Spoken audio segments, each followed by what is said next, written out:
Since all the palaces in Sintra were closed for the foreseeable future, we decided to drive about 2 hours east to the town of Evora. Surrounded by medieval walls, Evora has been around for more than 2,000 years and was once one of Portugal's most important cities. Our first stop was the Church of São Francisco, one of the most famous churches in Evora, built more than 500 years ago during Portugal's Age of Discovery. It was visited by Portuguese kings and nobles when Evora served as an important royal residence. The church has a huge vaulted ceiling and survived the massive 1755 earthquake that damaged many historic buildings across Portugal. But that's not what most people come here to see. Hidden behind one of the church's side chapels is the famous Chapel of Bones. Built in the 17th century by Franciscan monks, the walls and pillars are covered with thousands of human bones and skulls from local cemeteries. The monks built it as a reminder that life is short and everyone eventually meets the same fate. Above the entrance is a message that translates to, "We bones that are here await yours." Not a super warm welcome.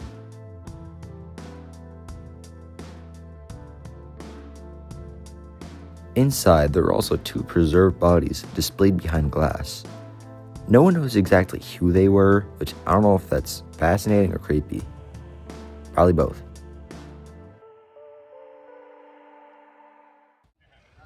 Next, we visited the Évora Cathedral, which sits on the highest point in the city.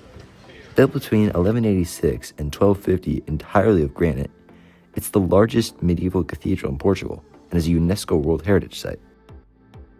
Fun fact, Vasco da Gama is believed to have had his expedition banner blessed here before setting sail on his voyage into India in 1497.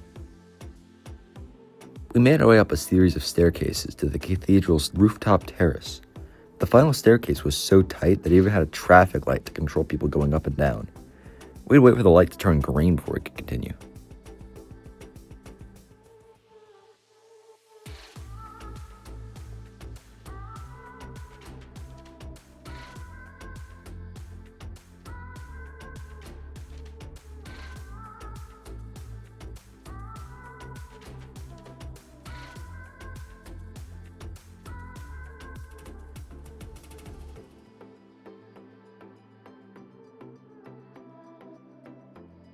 Once we reached the top, we were rewarded with incredible views across Evora's red tile rooftops, medieval walls, and the surrounding countryside.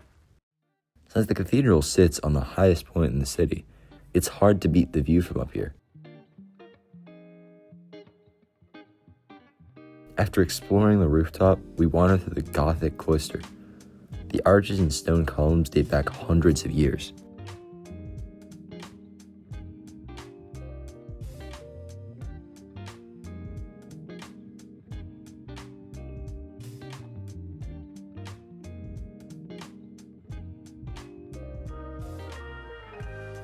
We then climbed up to the upper gallery for one last view overlooking the cloister courtyard below.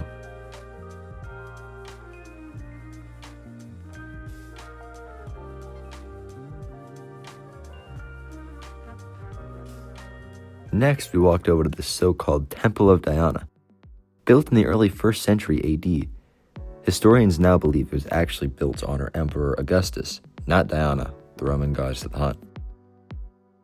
Over the centuries, the temple was damaged, rebuilt, and even used as a slaughterhouse before being restored in the 1800s to look more like the Roman temple we see today. Our last stop was Evora's Aqueduct, built between 1531 and 1537, known as the Aqueduct of the Silver Water.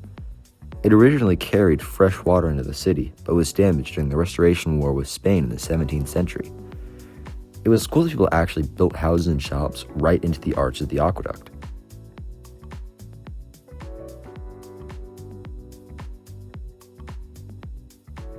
We stopped for a drink in the main square before making the 2-hour drive back to Sintra. Join me tomorrow as we visit the Bat Library at Mafra National Palace and explore the medieval town of Óbidos. Thanks for watching.